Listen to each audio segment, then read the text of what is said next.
आपके साथ सोनाली तोमर रुक करेंगे खबरों की ओर, लेकिन उससे पहले हेडलाइंस। स्कूल कॉलेज खुलने के लिए मंत्री समूह का गठन, मार्च से सुबह 11 से शाम 5 बजे तक खुलने की अनुशंसा। कमलनाथ के बयान पर सीएम शिवराज की प्रतिक्रिया, कहा लगता है मानसिक संतुलन खो दिया है, महासंकट के समय देश को बदनाम कर रही है कांग्रेस।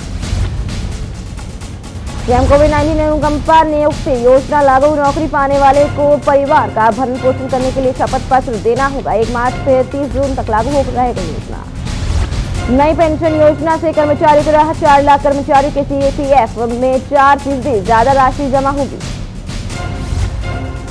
एमपी में 7 दिन में 43% घटे नए केस, वहीं 3% से ज्यादा लोगों की हुई मौत। कोविड का डेथ सिस्टम, सरकारी अस्पताल में मौत तो मृत्यु प्रमाण पत्र, कोरोना दर्ज प्राइवेट में हो रही है कॉलम खाली। आप देख रहे हैं के न्यूज, खबरों का सारथी। कमलनाथ अपने बयान को लेकर चौतरफा घेरे जा चुके हैं, आइए आपको सुनाते हैं। क्या स्वर्गीय पंडित जवाहरलाल नेहरू और स्वर्गीय इंदिरा जी वो ऐसी कांग्रेस चाहती थी? यही शिक्षा दी गई थी। मैडम सोनिया गांधी, मौन तोड़ना पड़ेगा। आप साफ करो कि या तो कमलनाथ गलत है, पार्टी के बाहर करो, या फिर ये कह दो कि मैं कमलनाथ के बयान से सहमत हूं। ये वो कमलनाथ जो कहते हैं प्रदेश में आग लगा दो। महासंकट से प्रदेश जूझ रहा है, देश जूझ रहा है। हम जनता के साथ मिलकर दिनों रात कोरोना संक्रमण रोकने में लगे, कम करने में लगे, लोगों की सेवा में लगे, इलाज और दवाइयों के इंतजाम में लगे। लेकिन कांग्रेस का प्रदेश अध्यक्ष बेशर्मी से कह रहा है। कमलनाथ जी का यह बयान बहुत ही शर्मनाक बयान है। वैसे उनसे इससे ज्यादा और कुछ अपेक्षा की नहीं जा सकती। जो एक परिवार की केवल और केवल चाटुकारिता करते हुए राजनीति करना चाहते हैं, वो इसी तरह के बयान देंगे। कमलनाथ जी, हिंदुस्तान महान है। ये जरूर है कि आपने और आपकी पार्टी ने ये जरूर कोशिश की कि हिंदुस्तान की स्थिति दुनिया में कमजोर हो, परंतु हिंदुस्तान महान था, महान है और महान रहेगा। आप जैसे लोग कुछ भी बोलते रहे, हिंदुस्तान की शान आप खराब नहीं कर सकते। मिस्टर कमलनाथ, आप मर्यादा तोड़ रहे हैं। आप एक राज्य के मुख्यमंत्री रहे और देश को बदनाम कहेंगे, ये किस तरह की भाषा है? ये कांग्रेस के लोग मोदी जी और बीजेपी को बुरा भला कहते हुए अब देश को बदनाम करने लगे। कह रहे हैं कि देश महान नहीं है, बदनाम है। कांग्रेसियों, ऐसा काम न करो, इस भारत देश को बदनाम मत करो। ये दुर्भाग्य की बात है कि कांग्रेस जो अपने आप को कहती थी कि आज़ादी के संघर्ष में हमारे पूर्वजों का योगदान है, क्या पंडित जवाहरलाल नेहरू होते तो कमलनाथ के ये वक्तव्य सुनकर वो खुश होते? इंदिरा गांधी होती तो ये वक्तव्य सुनकर खुश होते? अरे कमलनाथ जी, आप मध्य प्रदेश कांग्रेस के अध्यक्ष ही नहीं हो, आप मध्य प्रदेश के पूर्व मुख्यमंत्री भी हो, केंद्र में अनेक बार मंत्री रहे। दुर्भाग्य, आप तो वो भाषा बोल रहे जो चाइना भाषा बोलते, आप वो भाषा बोलते जो पाकिस्तान के नेता और आतंकवादी बोलते। भारत बदनाम देश है। धिक्कार है कांग्रेस को, धिक्कार है कमलनाथ जी आपको। और सोनिया गांधी जी से हम प्रार्थना करेंगे कि सोनिया गांधी, क्या आपकी कांग्रेस इतनी गिर गई है कि भारत को बदनाम? अरे अंग्रेज बदनाम नहीं कर पाए भारत को बारे में कोई दूसरे देश वाले कह नहीं पाए। हमने 2700 साल तक लगातार इस धरती पर संघर्ष किया है, लेकिन किसी की मां ने दूध नहीं पिलाया जो भारत को बदनाम कह दे। आज धिक्कार है कांग्रेस को, पूरी कांग्रेस को डूब मरना चाहिए, शर्मसार होना चाहिए इसी कांग्रेस को। भोपाल में बीजेपी प्रदेश अध्यक्ष बीडी शर्मा ने कमलनाथ पर हमला बोला और कहा कि कमलनाथ का बयान कांग्रेस टूलकिट का हिस्सा है। कमलनाथ मानसिक दिवालियापन से जूझ रहे हैं। कमलनाथ दुनिया के सामने देश का नाम खराब कर रहे हैं। तो बहुत स्पष्ट मानना है कि इस प्रकार से बयान देना भारत को कमजोर करना, देश विरोधी ताकतों को मदद करना और दुनिया के अंदर भारत को कमजोर करने के लिए कांग्रेस के इतने बड़े नेता इस प्रकार की बात करते हैं क्योंकि कमलनाथ का चरित्र आज से नहीं, हमेशा से ही ऐसा रहा है। उन्होंने आग लगाने का बयान दिया था क्योंकि 84 के दंगों में उन आग की लपटों में जिसमें हजारों लोगों को जलाकर के मार डाला गया था, उसमें इनके हाथ भी उस लॉ के अंदर जले हुए हैं। तो इनकी प्रवृत्ति वही रही है। मुख्यमंत्री शिवराज सिंह चौहान ने सीहोर जिले में कोविड की स्थिति और व्यवस्थाओं को लेकर समीक्षा बैठक की। इस दौरान मुख्यमंत्री शिवराज सिंह चौहान ने कहा कि प्रदेश में कोरोना संक्रमण की स्थिति पूरी तरह नियंत्रण में आ गई है। जनप्रतिनिधि, शासकीय सेवकों तथा आम नागरिकों के प्रयासों से यह संभव हो पाया है। प्रदेश में पॉजिटिविटी रेट निरंतर घटता जा रहा है। लगातार कम हो रहे इस कोरोना संक्रमण से थोड़ी सी लापरवाही भी पूरे प्रयासों को प्रभावित कर सकती है, इसलिए सावधानी और सतर्कता जरूरी है। उसकी बात है पूरे मध्य प्रदेश में भी कोरोना संक्रमण अब नियंत्रित है। हम देश में लगभग सबसे अच्छे राज्य में हैं।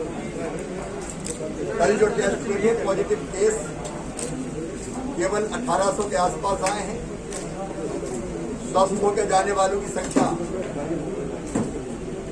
लगभग 7000 है।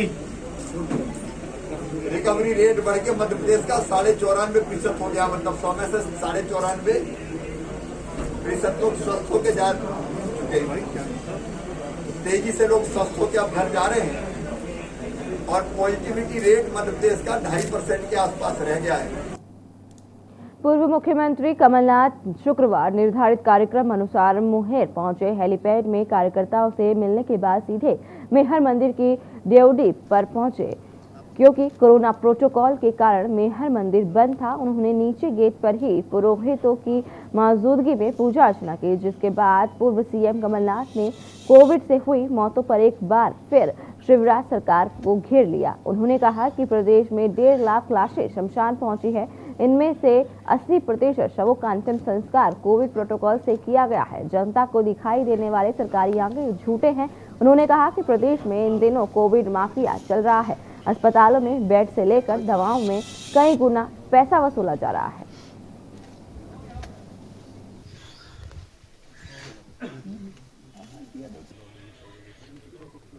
और मैंने तो कहा है ये आंकड़े आप लाइए जिनकी मृत्यु हुई है और जिसकी कोविड से मृत्यु हुई है उसको 5 लाख रुपए मुआवजा दीजिए, उससे एफिडेविट लिखवाइए। मैं जिनकी मृत्यु हुई है मैं उनसे एफिडेविट लिखवा रहा हूँ, एफिडेविट का ड्राफ्ट में भेज रहा हूँ। ये मैं पहली जगह, लेकिन सरकार और पीएम सर, लेकिन जी एफिडेविट दे कि हम मेरे परिवार के इस सदस्य की मृत्यु हुई है और उस एफिडेविट के आधार पर इनको 5 लाख रुपए दिया जाए। अगर ये एफिडेविट गलत हुआ करिए ना कार्रवाई, पर ये थोड़ी ना 50 प्रकार की आप सर्टिफिकेट लाइए, ये सब ना करने के बाद है। खबर भोपाल से है, जहां चिकित्सा शिक्षा मंत्री विश्वास सारंग कोरोना संक्रमण के प्रति लोगों को जागरूक करने के उद्देश्य से साइकिल पर नगर भ्रमण पर निकले हैं। इस दौरान मंत्री सारंग के साथ कलेक्टर अविनाश लवीनिया, नगर निगम आयुक्त KVS चौधरी सहित अन्य अधिकारियों ने साइकिल चलाकर जगह जगह लोगों को कोरोना के प्रति सचेत कर रहने के लिए समझाया। साथ ही साथ इसी के साथ मंत्री सारंग ने होम आइसोलेशन में रह रहे लोगों से उनके स्वस्थ होने की जानकारी भी ली।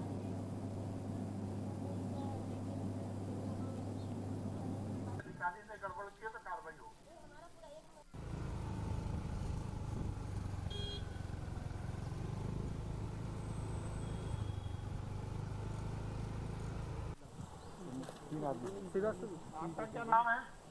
हेमराज, क्या करते हो? कॉलेज में? हमारे सभी लोग साथ में जो होम आइसोलेशन के हमारे पेशेंट को जो आइडेंटिफाई करना और उनको होम आइसोलेशन में रहते हुए फिजिकल वेरीफाई करना, उस मुहिम के तहत एक होम आइसोलेटेड पेशेंट से हम मिल रहे हैं और ये सुनिश्चित कर रहे हैं कि वो सुपर स्प्रेडर ना बने। उनकी स्वास्थ्य की भी जानकारी ले रहे हैं और उसके साथ साथ उनसे अनुरोध कर रहे हैं कि वो घर से बाहर ना निकले।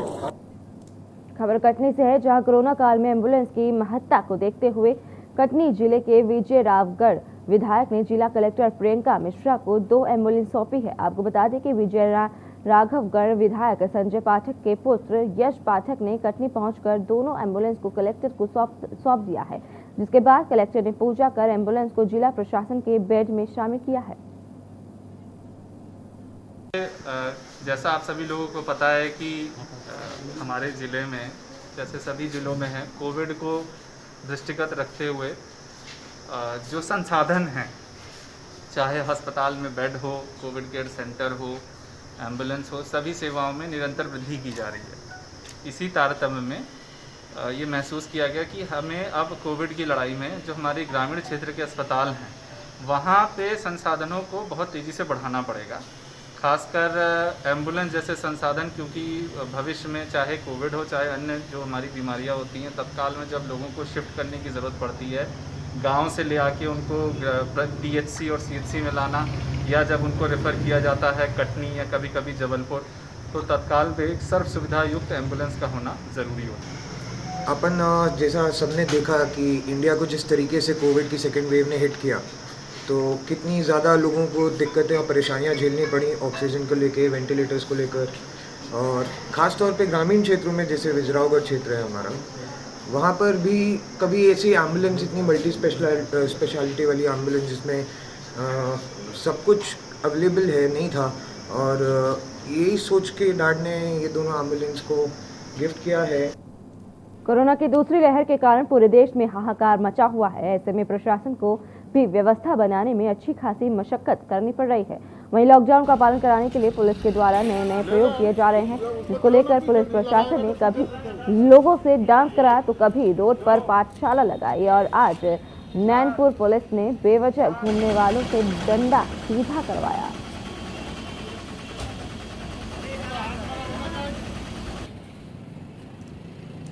कोरोना काल में ऑक्सीजन की कमी को देखते हुए लोग ऑक्सीजन बैंक के लिए जुटे हुए थे। वहीं पिडरई कला पंचायत ने प्राकृतिक बैंक बनाकर पर्यावरण संरक्षण की मिसाल पेश की है।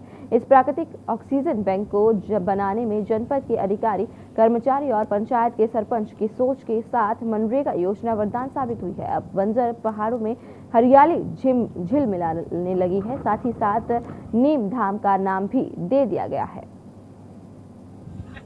आज हम यहाँ खड़े हैं, ये ग्राम पंचायत पिंडरई है, जनपद बरगाछ। यहाँ पे हमने नीम के 600 प्लांट लगाए हैं। प्लानिंग ये थी कि अभी जो कोरोना चल रहा है, कोरोना में ऑक्सीजन की बड़ी मारामारी चल रही है, तो हमने सोचा कि यार चलो इस और कुछ काम किया जाए, और किन पौधों से ज़्यादा हरियाली रहती है, किन पौधों की ज़्यादा छाया रहती है, किन पौधों से ज़्यादा अच्छी ऑक्सीजन मिलती है, और कौन सा पौधा एनवायरनमेंट के लिए काफ़ी उपयोगी है। इस सोच के ऊपर में हम लोगों ने नीम का प्लांट यहाँ लगाया है, और जो अब सक्सेस जब हो गया, ये 600 प्लांट में से 300 प्लांट मरे हैं, तब हमने इसको नीम धाम दिया हुआ। शाजापुर जिले की जनपद पंचायत मोहन बड़ौदिया की ग्राम पंचायत दस्ताखेड़ी कंडारा में जल संकट गहरता जा रहा है। ग्रामीणों को पानी के लिए मिलों तक जाना पड़ रहा है। ग्रामीणों के बाद इस समस्या के बारे में सरपंच को बता चुके हैं, लेकिन इस पर कोई ध्यान नहीं दे रहा है। उसमें थोड़ा बहुत पानी निकला, लेकिन गर्म सूखा गया, और उसमें मोटर थी जो सरपंच साहब ने मैंने बोली थी सभी गांव वालों ने कि हमारे होल में डाल दो, लेकिन उसने जवाब दिया कि यहाँ हमें जवाब देना पड़ता है। और मोटर थी वो उनकी बहन के यहाँ पहुँचा दी कहीं बाहर, और ग्रामीण वाले सभी पानी के लिए तरस रहे। वक्त हो चला एक छोटे से ब्रेक का, लेकिन ब्रेक के बाद आप कहीं जाइएगा नहीं, देखते रहिएगा ताबड़तोड़ खबरें।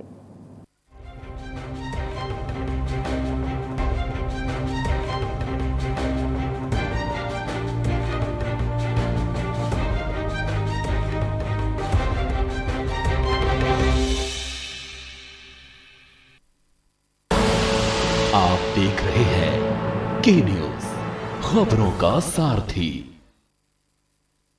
पर ये दिल है कि चख रहा है उन्हीं अल्फाजों का दूर कितना भी जाओ, इस जुबान से दूर ना जा पाओगे। विमल, बोलो जुबान केसरी। आप देख रहे हैं के न्यूज, खबरों का सारथी। जिले से राहत भरी खबर सामने आ रही है। जिले में पिछले 2 सप्ताह से कोरोना की गतिविधि बढ़ती दिखाई दे रही है। कल जिले में 1229 लोगों के कोरोना सैंपल लिए गए थे। जिनमें से 19 लोगों की रिपोर्ट पॉजिटिव आई है। जिले में अभी कोरोना के 278 एक्टिव केस है, वहीं 5 लोगों ने कल कोरोना के कहर के आगे दम तोड़ दिया है। विदिशा जिले वासियों के लिए काफी राहत की खबर है। लगातार हम देख रहे हैं 15 से 20 दिन से जिस प्रकार से कोरोना पॉजिटिव संख्या लगातार निरंतर घटती जा रही है। यदि कल की ही हम बात करें तो विदिशा जिले के अंदर कल 1229 जो है सैंपल लिए गए थे, जिनमें से कल 19 लोगों की पॉजिटिव रिपोर्ट आई है। इंदौर जिले के सांवेर में कोरोना संकट में मरीजों और आमजन की शिकायत पर प्रशासन एक्शन मोड में आ गया है। यहाँ एक के बाद एक अस्पतालों पर छापामार कार्रवाई करते हुए अस्पतालों की जांच की जा रही है। सांवेर में जीडी सुपर स्पेशलिस्ट हॉस्पिटल के बाजार चौक के समीप प्रशासनिक अधिकारियों ने राज हॉस्पिटल पर छापामार कार्रवाई की, जहाँ से कई दस्तावेज जब्त किए गए।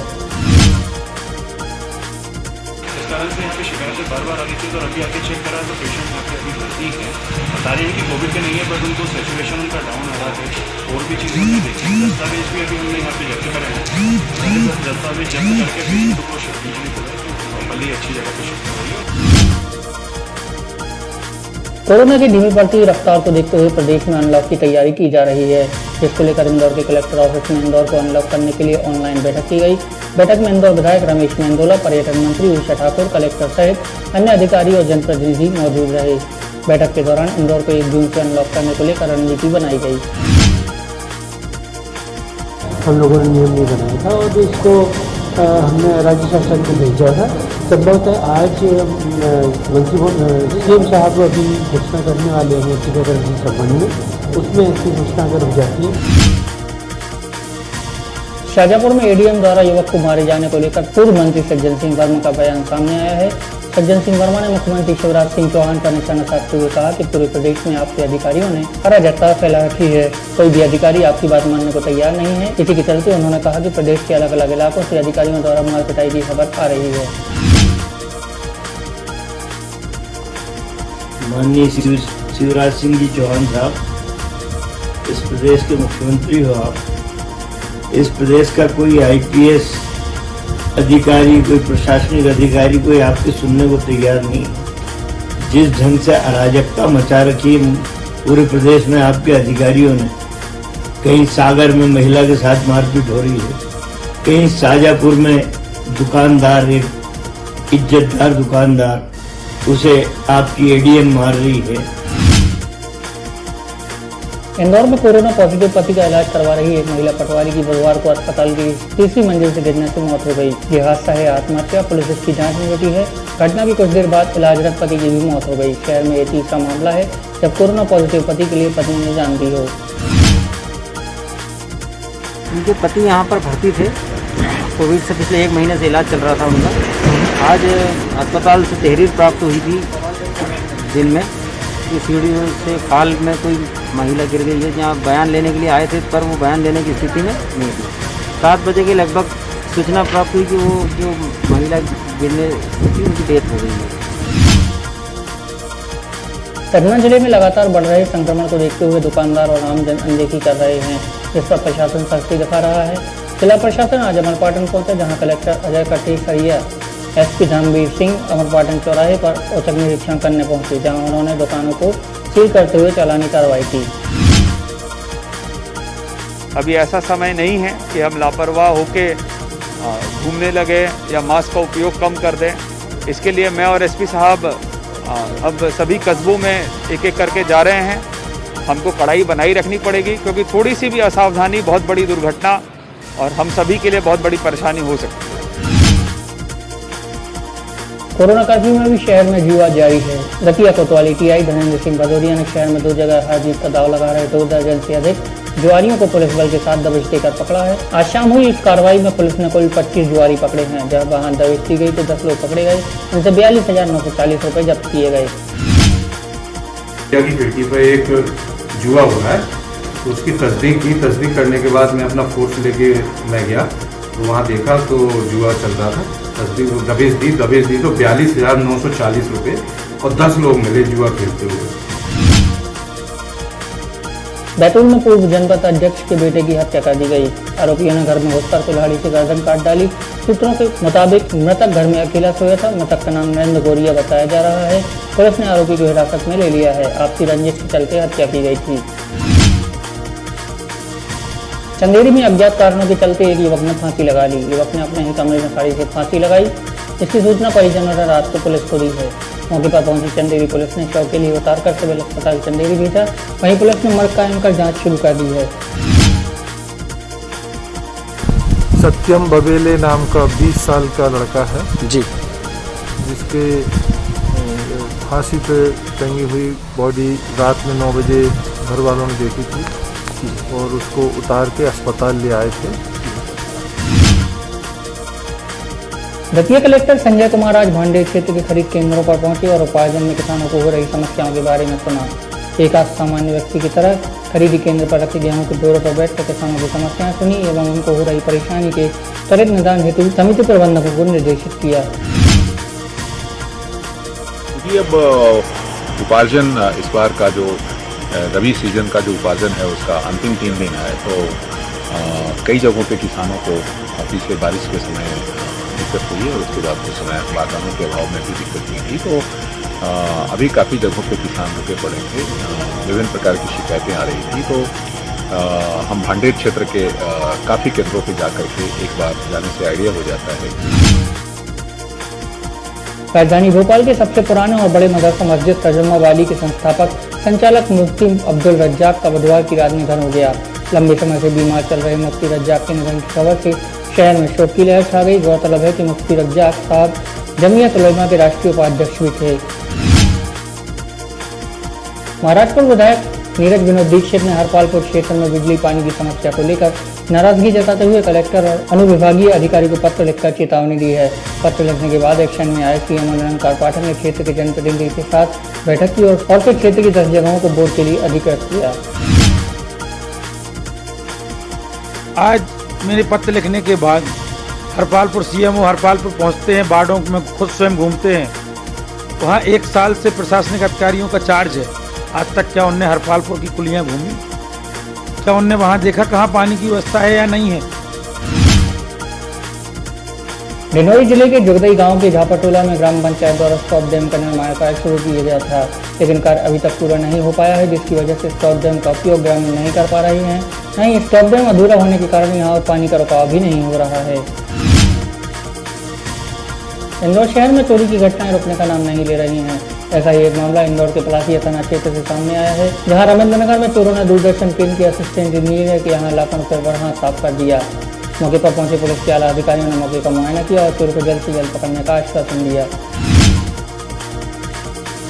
और इसमें पीछे से ताला तोड़ के एंट्री की गई है और चोरों ने जो अलमारी गोदरेज की अलमारी में से कुछ सामान लेके गए हैं उसका अभी डिटेल्स ये देंगे। सभी प्रयास किए जाएंगे इन चोरों को पकड़ने के लिए। उज्जैन के कोविड अस्पताल में 9 महीनों से सेवा करने वाले अस्थायी स्वास्थ्य कर्मचारियों ने अस्पताल के बाहर भीख मांगकर प्रदर्शन किया। इस दौरान स्वास्थ्य कर्मी पीपीई किट पहनकर सड़कों पर भीख मांगते दिखे। दरअसल पिछले 3 दिनों से स्वास्थ्य संविदा कर्मी में अस्थायी से स्थायी करने की मांग कर रहे हैं, जिसको लेकर कलेक्टर ने सभी स्वास्थ्य कर्मियों की मांगों को राज्य शासन तक पहुँचाने का आश्वासन दिया। आज हम सरकार को ये मैसेज देना चाहते हैं कि हमको संविदा में सम्मिलित किया जाए, क्योंकि हम लोगों से अभी तक कोई मिलने नहीं आया। हम 3-4 दिनों का हमको स्ट्राइक करते हैं, अभी तक कोई हमसे मिलने नहीं आया है। देखिए, इनकी मांग जो अस्थायी कर्मचारी हैं इनका ये कहना है कि इनको संविदा में लिया जाए, स्थायी लिया जाए। राज्य शासन के द्वारा निर्णय लिया जाना है, लेकिन फिर भी मैं कहूँगा कि अभी ये समय जो है किसी तरीके के धरना प्रदर्शन या संघर्ष का नहीं है। गांधीपुरा इलाके में चली तेज आंधी के चलने से पुलिस चौकी की छत क्षतिग्रस्त हो गई। पुलिस चौकी की छत से 3 शेड उड़ गए और दीवार का एक हिस्सा भी रह गया। चारों पुरानी जर्जर भवन में पुलिस चौकी स्थित है। मध्य प्रदेश डे राज्य ग्रामीण आजीविका मिशन गंजवासौदा के स्टाफ सहित प्रबंधक पर ग्राम पंचायत सतपाड़ा कला के लौह स्व सहायता समूह के अध्यक्ष पति पूर्ण कुशवाहा और भाई गणेश कुशवाहा द्वारा जब आजीविका मिशन के स्टाफ के तहसीलदार चंदा के लेटर पर कार्रवाई करने ग्राम पंचायत सतपाड़ा कला पहुंचे तो अचानक से हमला कर दिया गया। जो समूह की 10 महिलाएं थी वो सामने आई, क्योंकि हमने महिलाओं को पूरा जागरूक किया हुआ था, सब कुछ बता रखे थे। ये हमें नहीं पता था कि समूह अध्यक्ष के द्वारा पीठ पीछे ये कार्य किया जा रहा है।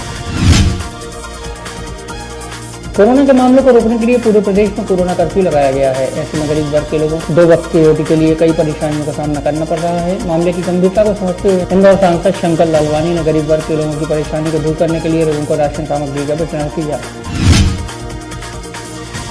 जो आवश्यक है, हमें लग रहा है कि जो हमारे वो वर्ग जिसको इस समय सबसे ज़्यादा आवश्यकता है इसकी, उसको लेके हम लगे हैं। तो मुझे लगता है आज उन्होंने चिन्हित किया है। सांकेतिक तौर पर अभी कुछ यहाँ पर दे रहे हैं, लेकिन इन्होंने बड़े पैमाने पर इस प्रकार की बैग तैयार की है जिसमें सामग्री, भोजन सामग्री है, वो राशन की सामग्री वो उनको वितरित की जाएगी। कोरोना की तीसरी लहर को देखते हुए कलेक्टर आशीष सिंह ने आज चरक हॉस्पिटल का दौरा किया। उन्होंने निर्देश दिए कि कोरोना की तीसरी लहर के लिए अभी से तैयार रहना चाहिए।